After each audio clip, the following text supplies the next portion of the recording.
Humanity's oldest pharmacy was not built of stone, but woven from leaves and roots.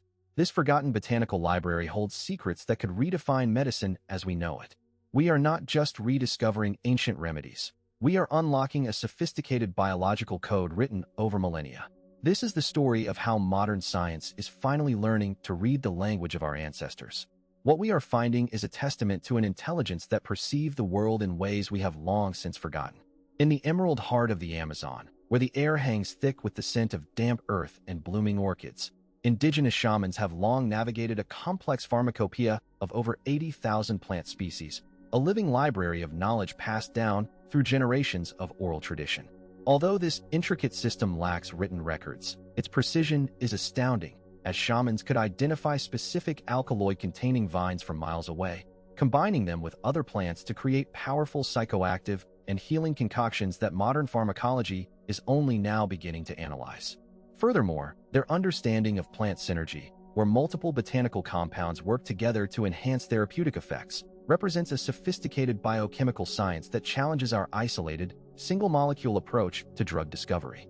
In addition to their medicinal expertise, this ancestral knowledge is deeply intertwined with a cosmological worldview where every plant possesses a spirit and a story, creating a rich, holistic system of healing that considers the mind, body, and environment as one interconnected whole. Meanwhile, along the sun-scorched banks of the Nile, ancient Egyptian physicians meticulously documented their botanical wisdom on papyrus scrolls, creating texts like the famous Ebers Papyrus, which contains over 700 magical formulas and folk remedies. Because their civilization was built around the cyclical flooding of the river, they developed an incredible understanding of riparian plants, using the willow tree's bark, a natural source of salicylic acid, to treat inflammation and pain thousands of years before the synthesis of aspirin. These ancient doctors, who were often priests, also utilized the potent antimicrobial properties of garlic and honey to treat wounds and prevent infections, a practice validated by modern studies which show their effectiveness against antibiotic-resistant bacteria. In addition to these practical applications, Egyptian botanical knowledge was deeply symbolic, with plants like the blue lotus being used in sacred ceremonies to induce states of heightened awareness, demonstrating a profound link between their medicine, spirituality, and the vibrant ecosystem they inhabited. Across the vast landscapes of ancient China, scholars and practitioners of traditional Chinese medicine were compiling the Shinnong Ben Chao Jing, an immense pharmacopoeia that methodically cataloged hundreds of herbs based on their energetic properties and therapeutic functions. Although the concept of qi, or life force, may seem esoteric, it guided a remarkably empirical system of observation, allowing herbalists to classify plants like ginseng for their ability to tonify the body's core energy and ma huang, ephedra, for its power to expel pathogens by inducing sweat.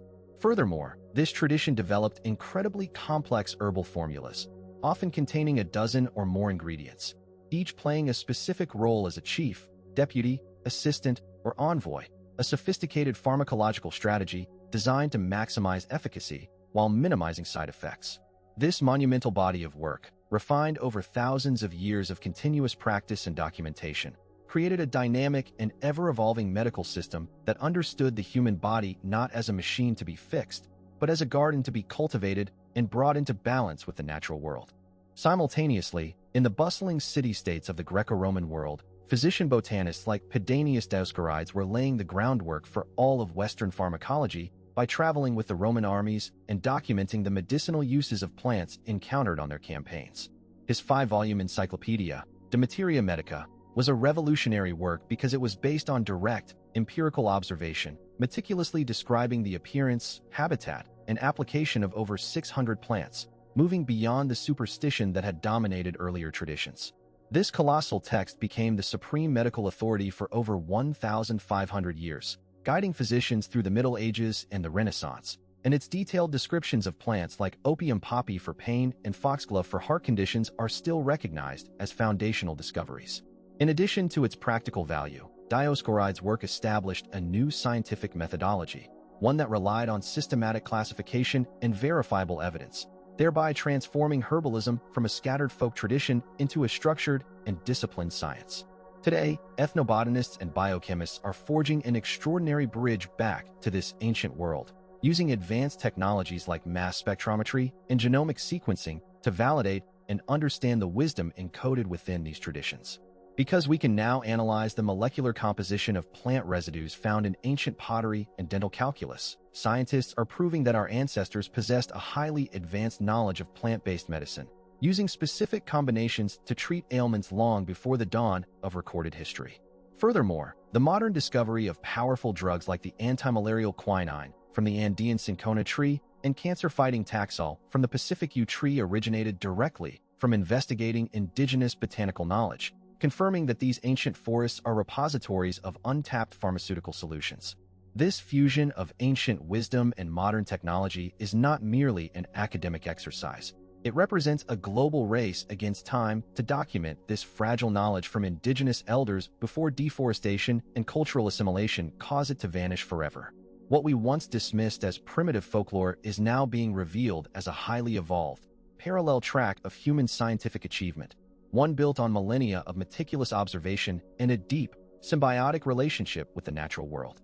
This ancient science operated without laboratories or computers, yet it mastered the complex chemical language of ecosystems, understanding the intricate dance of alkaloids, flavonoids, and terpenes. Although their methods were different, their results were undeniably powerful, offering a holistic model of wellness that modern medicine, with its focus on isolated symptoms, is only now beginning to appreciate. This is not a return to the past, but a profound integration of knowledge systems, suggesting that the key to future medical breakthroughs may lie buried in our oldest stories. This is the dawn of a new botanical age, where the wisdom of the shaman informs the work of the scientist. We stand on the precipice of rediscovering a planetary pharmacy that has been waiting patiently in plain sight. The future of medicine is not just in our genes, it is written in the veins of every leaf.